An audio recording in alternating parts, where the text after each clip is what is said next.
Mm.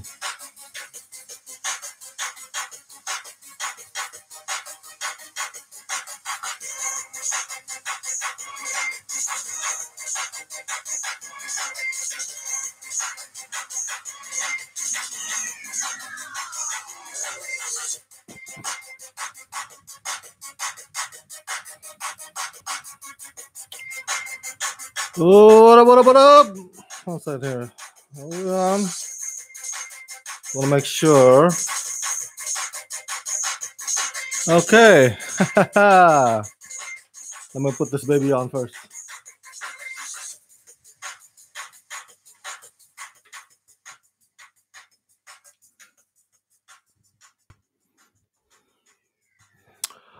What up, what up, what up? All right, can you guys hear me? I hope you guys can hear me well. This is yours truly, Rama Screen, covering movies, TV, and entertainment. Making sure this thing stays on. Okay. Whoa, how's it going, everybody? It's another Sunday. And it's the second weekend since Avengers Infinity War rocked our world last weekend.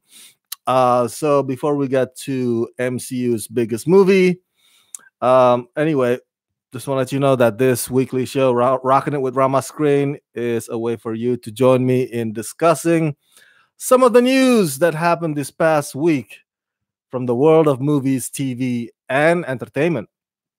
Mainly because I could not do it on a daily basis, so I'm doing it John Oliver style, if you will. So I got a few topics here for us to discuss. If you guys want to chime in, feel free to do so on the chat section. If you want to do super chat and contribute to support Rama Screen, please feel free to do so as well over there. Okay, let's get to the not so fun topic that happened this past week before we get to the fun parts of, fun parts as in like Avengers and superheroes and stuff like that. I want to talk a bit about one entertainer called Kanye. And I've mentioned to you this a while back that I'm a huge fan of Kanye's music, but I'm not a huge fan of Kanye the person or Kanye the personality. I disagree with his politics and the things that he spews. So this past week, of course, you have known that he caused some controversy at his recent appearance on TMZ. that jerk, man, that jerk.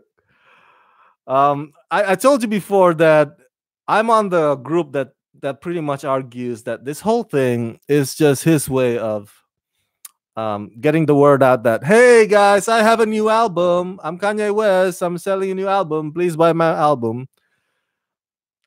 And because I mentioned to you guys that because in between, when he's not doing concert tours or he's not selling albums, he usually keeps that whole Trump crap, to himself.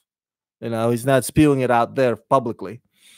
But he knows he gotta sell some albums, and the way to do it is to stir, or to rock the boat, and that's Kanye's style. Been forever that way.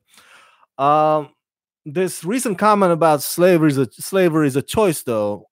Oh man, it's dangerous. I just want to give 2 cents about it. I know you probably argue, hey Rama, this has nothing to do with movies or TV or streaming service or none of that or red carpets. Yes, that's true, and it is true that I don't cover music.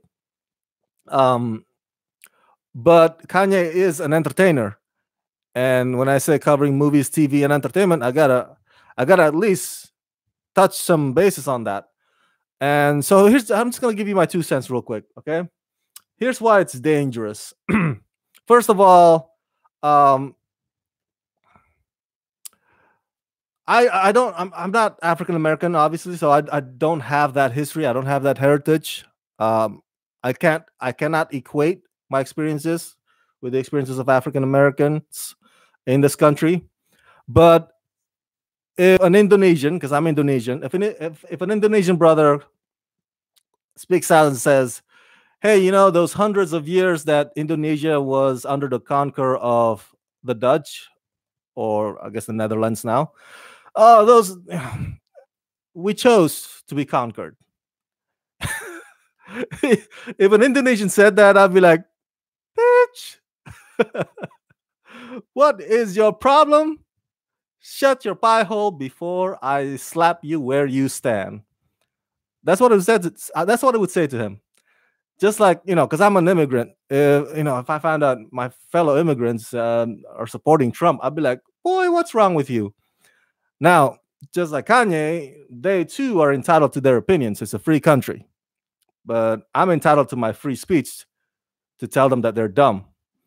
Um, so Kanye, being an African American, saying something like a slavery is a choice, I would assume that's like a man. That's an insult or slap to the face of his own African American community. Um, and another thing that's dangerous also is that he has millions and millions of fans. I'm talking about people. Well, as you know, we are living in a society that I guess I would have to say unfortunately, but but I'm guilty of it too. That looks up to celebrities like they're some kind of demigods. Um, we are celebrity-driven society. Guess what? Our president is a celebrity. Um, so he has millions of people following him. He has a massive platform. Just imagine the many, many impressionable minds out there who would take Kanye seriously, even though he's not a serious person. So that's a second thing that's dangerous, in addition to revisionist history, the fact that there will be people who would take his word over facts. Now, everybody has a version of truth. Everybody has their own version of truth. But there is this thing called facts. And facts, they are a stubborn SOBs, man. they so that's another thing that's dangerous because he has a huge platform. A lot of people would take him seriously, and that's him saying something as careless as slavery is a choice that's not fact based. That's dangerous. The third thing, and the last part, why it's dangerous is because a bunch of racists will try to use Kanye, as part of their card. Just like when Ben Carson, remember when Ben Carson said that slaves are like immigrants, and I was like, boy, what's wrong with you? A bunch of racists in the country will be like, hey, see, we got Ben Carson, we got Kanye on our side, guys. See, bad. Look, so that's why it's dangerous, guys. So Kanye, come on, man, what the hell? Does this mean that I'm gonna boycott Kanye's music? I don't know. I'm leaning right now towards not boycotting. I still think he is a rap genius, and it's like this. Do I boycott Kevin Spacey's movies just because Kevin Spacey is an a-hole? And we agree, right? Kevin Spacey is an a-hole. He's a jerk of the horrible things he's done off camera. Am I gonna be like, if I see American Beauty movie playing on the TV, I'm like, would I be reaching for the remote control and change the channel or turn the TV off completely? Probably not, because I freaking love American Beauty. It's a great movie. Have you seen it? It's one of the masterpieces of all time. The same thing with Usual Suspect. Oddly enough, it was directed by Bryan Singer, who's also been accused of shady stuff. So I guess that's going to be my personal choice, right? If I'm not going to boycott Kevin Spacey's movies or boycott Kanye West's music just because of Kanye West's idiotic comments. That's going to be my personal choice. And if you decide to boycott them or their products or the stuff they put out there, then that's your personal choice too, and I will respect you for that. Um, so yeah, it's last point on this topic. It's great that that one TMZ staffer put Kanye in his place, man. What's his name? Van Lathan, I think. Ugh, I mean, I couldn't have said it better. What he said, it's he was very articulate in his argument against Kanye. So, but I hope that we can all stand up as bravely as Van Lathan is in all other issues as well that are equally important in our country or in our society. So that's it. Those are my 2 cents about Kanye West. Kanye. With great power comes great responsibility, Kanye. And you are not being responsible with your power. All right, the next up next on the news this past week, I want to talk a bit about the big decision that the Academy of Motion Pictures, Arts and Sciences has pretty much rained down on Bill Cosby and Roman Polanski. So they've decided to expel Bill Cosby and Roman Polanski. Let me see here. Where is it? Oh, here you go. Trying to get the right news. All right, yeah, they've expelled, and let me read to you the statement that they sent out. I received the press release as well. It says Academy of Motion Pictures, Arts and Sciences Board of Governors met on Tuesday night and has voted to expel actor Bill Cosby and director Roman Polanski from their membership in accordance with the organization's standards of conduct. The board continues to encourage ethical standards that require members to uphold the Academy's values of respect for human dignity. That's it. That's pretty much the summary of the statement or the press release that I received in my email. So Bill Cosby, if you are probably, I don't know, I don't want to say millennial because I'm a millennial. If you were born in the 90s or the 2000s, I don't know how much you would know about Bill Cosby, but I remember, I remember watching the Huxtables, the Cosby Show. Man, that was a great show. They played it on reruns in my country, in Indonesia, when I was a kid. And Bill was funny, no doubt about it. And the writing on that show, just it's top notch. And Roman Polanski, oh man, Chinatown, The Pianist. Oh man, he's made. Roman Polanski is a great storyteller, so I'm gonna leave it at that. But those accomplishments do not excuse them of what they did as people. Bill Cosby, as you know, was convicted this past week or last week, I believe, of sexual assault, drugging women, and the accusations actually have gone back since the 60s. Man, so many women came forward against Bill Cosby, man. Ever since Hannibal Buress, the comedian Hannibal Buress, used Bill Cosby as his material, and that video went viral. And it's like, oh man, now it came to light that Bill Cosby is not America's dad. He is America's rapist. Roman Polanski, if you don't know the history, I believe it's I want to say 70s. I want to say 73 or 76. I gotta read him up again. And so he pretty much had sex with this 13-year-old model, I believe. Her name is Samantha something. My memory is a little rusty right now. So anyway, he fled the country, and ever since then he had been a fugitive of the United States, and so he's he hasn't been able to step foot in this country. I mean, for decades now. So he made movies on foreign soil, like in Paris and stuff like that. And he won Oscar for The Pianist for best directing. So that's a little bit of the background, just in case you don't know what's what with regards to Bill Cosby and Roman Polanski and why they got expelled by the Academy of Motion Pictures and Society and Sciences. I'm sorry. So, what are my thoughts about that? First of all, when I heard the decision this past week, I said, "Good, that's very good. It's about damn time." All right. And I'm not gonna put the hashtag Me Too in my argument as to why it's good. But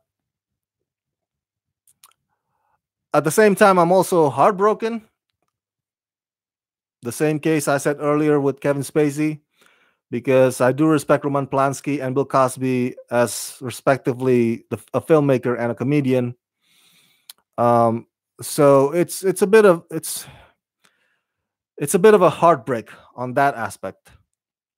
But this needs to happen, and I'm glad that the Academy made this decision to set an example to other people of power and influence in the industry, so that they should never ever dare trying something similar.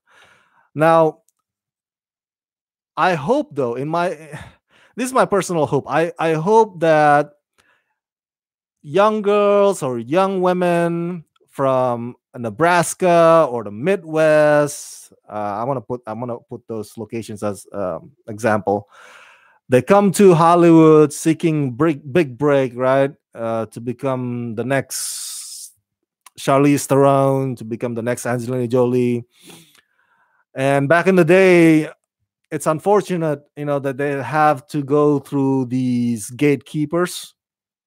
These Harvey Weinsteins, these guys that basically told them, "Hey, if you want to make it in this town, you gotta play, man. You gotta sleep with me." And I hope that I hope that ends. I hope that ends. I hope that it's not the stigma or the expectation that will be associated with this tinsel town from this point forward. Um, I hope anybody, it doesn't have to be girls, even male, aspiring male actors, anybody that comes to this town trying their luck in this business, hopefully that they get the shot based on merit, based on their talents, based on their skills, you know, not based on, oh man, I gotta sleep with the producer, or I gotta sleep with the director, or I gotta sleep with the writers. None of that stuff. Um, yeah, I was never a fan of gatekeepers. It's too much influence, too much power. And the problem is with the Harvey Weinstein's and the Bill Cosby's and the Roman Polanski's of the world is that, or the Brett Ratners of the world. I bet you they got away once, and they're thinking, man, I can do this again and again. You know, they had a taste for it, and it's like, oh yeah, I can do that to that one guy or that one girl, and I got away with it. Let me try this again with this other girl or with this other guy, and that it becomes habitual, because they always get a pass because of their reputation, because they're the gatekeepers, because they can make or break somebody's career. They can blacklist somebody, they can hire some PR firm and smear your reputation back all the way back to wherever you came from. So those are gatekeepers, and I never liked the concept.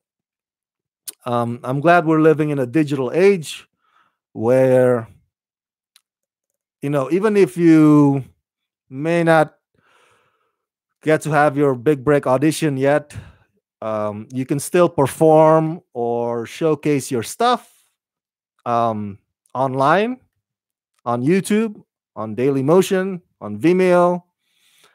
There's lots of outlets. There's a lot of platforms right now for you to get exposure and hopefully discovered. So yeah, Good riddance. That's what I say to the news about Bill Cosby and Roman Polanski getting expelled by the Academy of Motion Pictures and Arts and Sciences. Okay, so those are pretty two pretty downers, huh? Two heavy news that happened this past week. Um, in the midst of a bunch of casting info, this guy or that girl gets cast, or in this movie or that movie. I'm not gonna go through that, but now let's go to the fun part. Da, da, da, da, da, da, da, da, da, da, da, da. Am I gonna get flagged just because of singing just because I'm singing the Avengers theme song? I hope not. Come on, YouTube, be nice, be nice. Avengers: Infinity War yesterday has crossed the $1 billion mark worldwide. Yep, global box office in just 11 days. 11 days. Holy crap. That is super fast. Man, I don't remember the last time I accomplished anything that fast. Well, that is quite the record on their part. They beat the previous record holder. I believe it was Star Wars: The Force Awakens, um, which was what, 3 years ago? Yeah, 2015. And you know what? Last week when I did this Rocking It with Rama screen live for the first time, my friend Jose Torres chimed in and asked me, "Hey Rama, do you think that Avatar will? Oh, I'm sorry, Avengers: Infinity War would end up beating Avatar's record?" Now, Avatar is right now the current highest grossing movie of all time, $2 billion plus. So, do you think Avengers: Infinity War will reach that and topple Avengers? I mean, Avatar. Man, I keep mixing the two. I think it's both starts with A and V. Um, I don't know. The answer to that, I say I don't know. I would like to, or I prefer to be conservative in my predictions. I'm not one of those guys that like, oh yeah, oh man, it's gonna be awesome, it's gonna be great. It's gonna be the champion. It's gonna beat Avatar. It's gonna beat its next door neighbor, whatever. Yeah, Avengers: Infinity War all the way. I think it has the potential to. I think it could reach it. Whether it could beat Avatar, if it does end up beating Avatar, I'd celebrate it. I would celebrate with you. But right now, I'm gonna keep my predictions on the conservative side and just celebrate at the moment. Celebrate the moment. Stop and smell the roses, guys. Just for this one moment, just enjoy the fact that Avengers: Infinity War has made Kevin Feige and Rob Iger and the stars of this franchise extra rich. They're now wealthy, uh, wealthier than they have ever been before. Um, what would I do with $1 billion? If I had $1 billion, I want to, not to be. I'm not gonna go on the humanitarian side here. I'm gonna imagine something fun. I would build my own fortress of solitude. You know, Superman's hideout. I'm a big fan of Superman, but excuse me. But not the Fortress of Solitude in Man of Steel. That whole thing with that's the door that slides, kind of like in the supermarket. I was like, that's so dumb. I want the Christopher Reeves Fortress of Solitude. The one that's made of crystal. So if there's an intruder and he falls, and he gets impaled, by the crystals, right? That's what I want. Hey, Coach Movie says, "What up, Rama?" It's like, "Hey, what up, Coach Movies?" By the way, at 4 o'clock, I'll be doing another episode of Rama and Jason. So stay tuned for that. I will be uploading that new episode at night tonight. Okay, so Avengers hitting $1 billion worldwide. Congratulations, Avengers Infinity War, on these accomplishments. Well deserved. Such a great movie. I recommend you watch it again and again. And if you haven't watched it, I'll be like, what? What? What? Yeah, what? Really? Really? You'd rather watch Overboard than Avengers Infinity War? Come on, man. Come on. Get your priorities straight. Okay, the next news from this past week. I don't know if you heard this, but DC Entertainment is launching a new digital streaming service, and they've called it officially. The title is DC Universe. Pretty simple, right? DC Universe. And some of the shows that they're offering are the live action Titans, about about Teen Titans. I believe that actor Brenton Thwaites, he's an Australian actor from Pirates of the Caribbean, Dead Men Tell No Tales, and also from the Maleficent movie. He's gonna be playing Robin. So, and I can't remember right now on the top of my head who's gonna be playing who, but I can't wait for Titans. I'm really excited about that. Hopefully, they do it justice. Hopefully, the script is good. Hopefully, the story is engaging. Another show that DC Universe is developing for us um, is the animated series Harley Quinn. That's awesome. If I'm not mistaken, I think Margot Robbie is going to be back voicing the character as well for that show. You can correct me if I'm wrong there, but man, I think I've mentioned this to you before. Harley Quinn is probably one of my favorite villains. Maybe number one favorite villain above Joker and everybody else, because she's just so hilariously evil. You know, she's a psychopath, and it's and the way she kills and the way she takes pleasure in killing her victims is just, she makes it so fun. Like you wanna crack up. I guess that makes me a bad person, but I like Harley Quinn. I love the character. So this DC digital service, DC Universe, let me read to you this, is giving you, the fans, unlimited access to their upcoming new original shows. And they are also developing a brand new Swamp Thing TV series, Swamp Thing live action TV series that will be executive produced by James Wan, the same man who's bringing us the Aquaman movie. Swamp Thing will premiere 2019. Okay. Now, for those of you who don't know who Swamp Thing is a character from the DC comics. And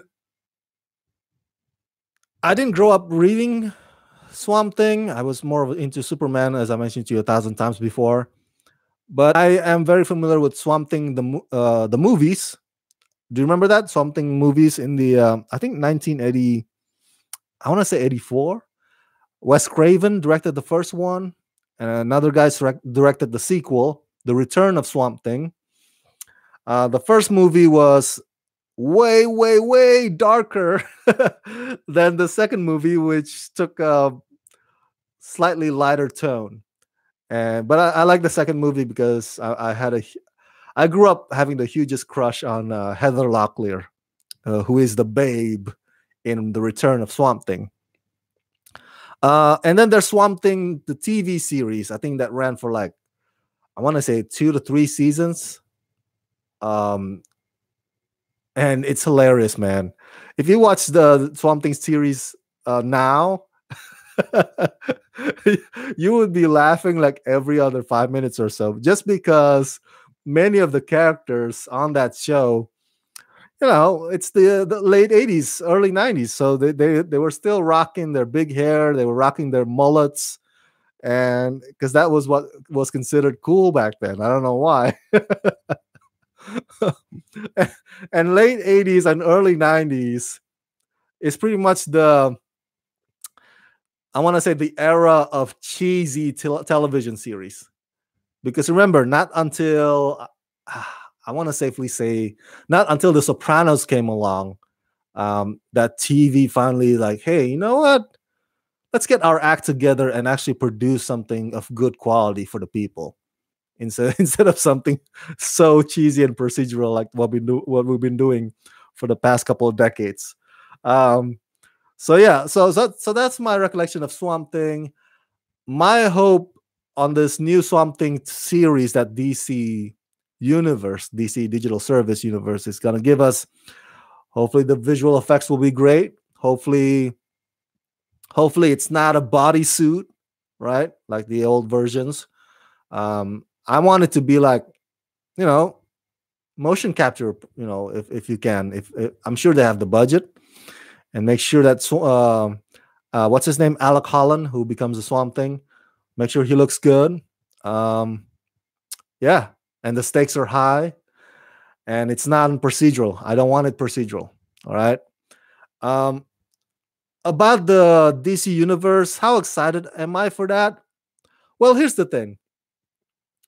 Even though I mentioned to you that I'm excited for Titans, the fact of the matter is, let's count how many streaming services exist, or how many are there out there right now currently.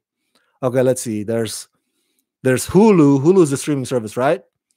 Of course, there's Netflix, the most kind of gigantic, the biggest digital streaming service probably in the world. Let's see. Amazon is a streaming service. You can watch Goliath and the upcoming Jack Ryan on that platform. What else? What else? Oh, CBS All Access. CBS has its own digital service called CBS All Access.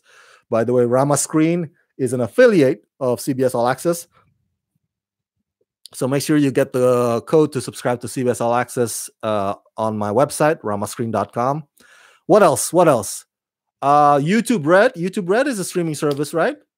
They just released Cobra Kai, which you can stream the entire 10 episodes on YouTube Red. So my point is, everybody's jumping on this streaming service bandwagon. When it's like with anything, when it gets to the point where everybody's doing it, it just doesn't feel special anymore. You know what I'm saying? When it's only like one or two people doing it, it's like, it's like a rare thing. It's like an endangered species. I was like, everybody wants to have it. Does ABC has a digital service? I'm sure. If they don't, then I'm sure they're thinking it. So that's my thought about it. I was like, everybody's doing digital streaming service today, and I probably would still just settle for Netflix only, or maybe Netflix and Amazon, because gosh darn it, I don't have money to subscribe to all of these digital services. I mean, I totally get why they want to do it, though. Not only to compete with Netflix, which is leading this territory, but also because nobody watches TV straight up anymore. All right, that's just the fact truth. People watch TV on their phone. People watch TV on through Netflix on their phone. people want to watch TV or their favorite shows whenever they want, not only at the time when it's airing on TV. So yeah, I totally get the appeal of streaming services, and people want to binge watch. They want to watch the entire season in one sitting instead of having to wait, on a weekly basis. So So yeah, I guess my excitement for the DC universe will be like, that's cool. Another digital streaming service. Let's just see your product. Let's see about your shows. I'm gonna judge you based on how good or how bad Titans or Swamp Thing is. Okay, so that's the news from this past week. Next up, all right, Hasbro. For those of you guys, action figures, toy fans, Hasbro is purchasing Sahim Saban's Power Rangers. Go, go, Power Rangers! Do, do, do, do, do. Go, go, Power Rangers! All right, let me read to you the press release here. Hasbro, a global play and entertainment company, and Saban, I keep mispronouncing it. Saban Properties today announced that the companies have signed a definitive agreement for Hasbro to purchase Power Rangers and several other entertainment brands, including My Pet Monsters, Popples, Julius Jr., Luna Petunia, Treehouse Detectives, and others in a combination of cash and stock valued at $522 million. Damn. Woo, woo. Wow. That's a lot of money. The first set of products from Hasbro will be available in spring 2019. So Hasbro's first, I don't know, Power Rangers toys will probably come out in spring 2019. So we got a bit of time, about a year. I'm a huge fan of Power Rangers. I grew up a huge fan of the 90s Mighty Morphin series. I thought last year's movie, the reboot, was excellent. It really, did a fan service. It catered to us, the fans who love the show. Um, yeah, I have no strong feelings about Hasbro now owning Power Rangers. I mean, like, cool. I hope they come up with great looking toys, great looking action figures, great looking merchandise. What I want is another movie. All right, and what I want is another sequel. I want that post credit scene. If you've seen last movie, the post credit scene kind of hinted that Tommy might show up in the sequel. I want that. Come on, bring Tommy. Let's make it happen. So, and then you can make your merchandise around that sequel as well. So that's the latest news for those of you toy and action figures and merchandise aficionado. By the way, my friend Dexter is a YouTuber and a toy reviewer. So make sure you subscribe to Dexter's YouTube channel at DStar01. That's DStar01. He reviews toys and action figures on a daily basis, actually. Yeah, he's one of the most hardworking he's one of the hardest working people I know. That's what I was gonna say. Next up, as I'm winding down to the final topics here, another news that kind of caught my attention this past week, and mainly because I grew up in Asia, and I was a huge fan of John Woo's 1989 action thriller, The Killer. Have you seen that, The Killer? The Killer is a fantastic film. I only saw it. I haven't seen it in a while, so my memory is a bit rusty as to the plot synopsis. But let me get this right. I think it's about an assassin trying to get his final hit, his biggest score, in order to help this one lady that he accidentally blinded during his previous job. I think that's the story. I gotta watch it again. It's been a while since I last watched The Killer, but it starred Chow Yun Fat, who has been off the radar in these past few years. I haven't seen Chow Yun Fat in many movies lately. And of course, it's directed by one of the legendary action movies directors of all time, John Woo. And for a while, for many years, we the fans had been hearing rumors and possibilities that The Killer may get remade or may get an Americanized version. And John Woo had said in many interviews, like, "Yeah, yeah, I want to do that. Let's make an American remake of The Killer." Um, and for many years, it didn't happen. So I filed it under "I'll believe it when I see it" category. It's always been in that. There's a cabinet in my head, and I'm like, okay, toop, I'll believe it when I see it. Wishful thinking on your part, John Woo.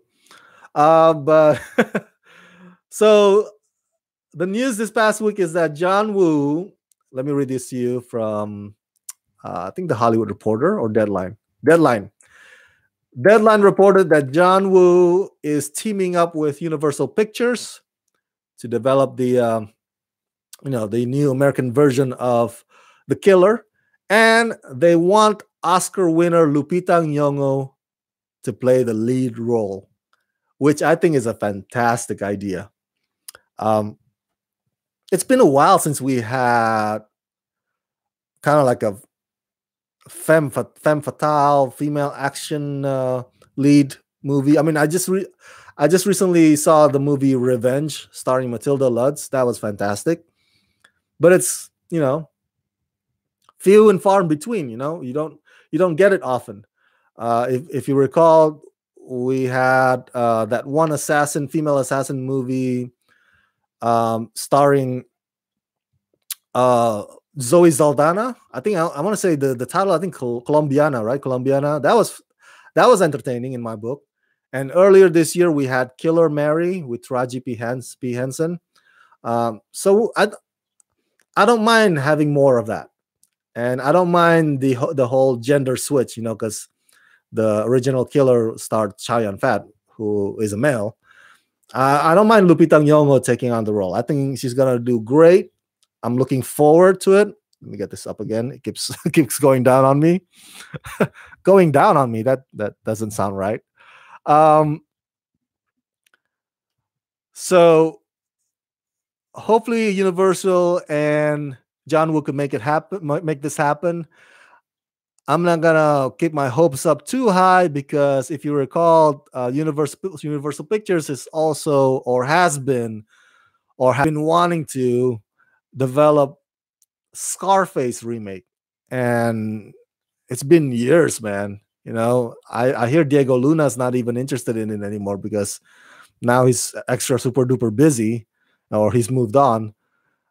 So hopefully the Killer remake doesn't get stuck in development hell, or get stuck in just like planning stages, or get stuck in the oh yeah we'll make it, but nothing's happening.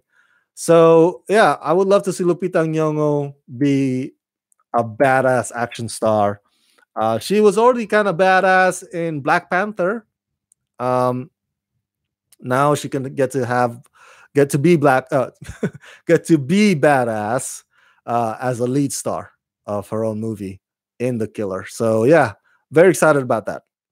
Last but not least, before I go to film my Rama and Jason episode 3, I want to share with you my thoughts about my first year covering the TCM Film Festival last weekend. The TCM is Turner Classic Movies.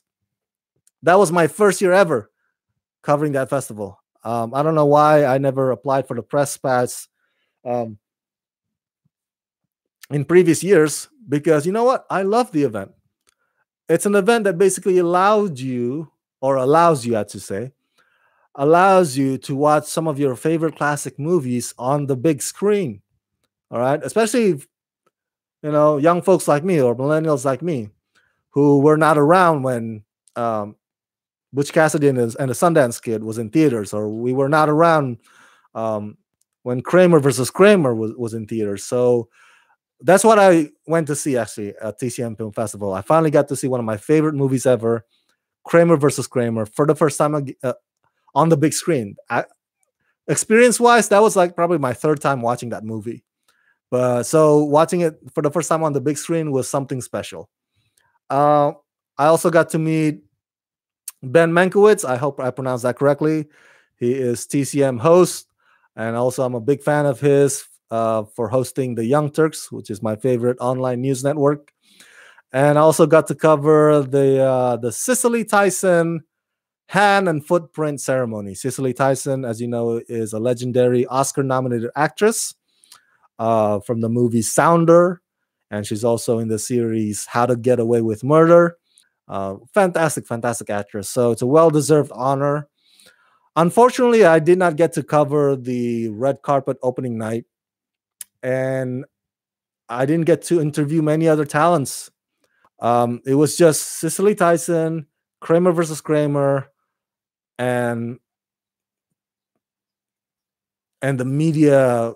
Yeah, I think the media hangout on the preview night. That's about it. So I guess in a way, my hope for next year will be I would get to cover more of the TCM. I would get to interview more talents. I would get to see more classic movies in addition to just one. So but for my first year, I would say it's pretty good. It's not a bad first year experience covering TCM Film Festival, and I hope you get to also enjoy it when it comes around again next year in April. It's always in April. All right. That's it. That's the topics that I have for today on Rockin' It with Rama. I'm gonna be dissecting these topics into each individual video, which I will be posting sometime tonight or tomorrow morning. So go check it out at Rama Screen YouTube channel if you miss out on this live streaming session. For Coach Movies and for those of you out there who tuned in, thank you so much. Make sure you subscribe to the channel and make sure you also ring that or click that ring bell, because YouTube has this policy now where if you don't click on the notification bell, then you won't get notified anytime I upload new videos. So make sure you also hit that bell, okay? In addition to subscribing. That's it. Those are my thoughts, and the news from this past week. And what's up for me this coming week? Let's see. I have a couple of press screenings. Oh yeah, Solo Star Wars story. That's right. It's happening on Friday, the press screening. So I don't think there's an embargo for that. We'll see. But if there's no embargo for that, then I will be immediately posting my thoughts about Solo, a Star Wars story, right after the screening on Stardust. So make sure you also follow me there on Stardust. And of course, the review will come later on as well on YouTube. That's it. Let's rock this, everybody. Thanks for tuning in.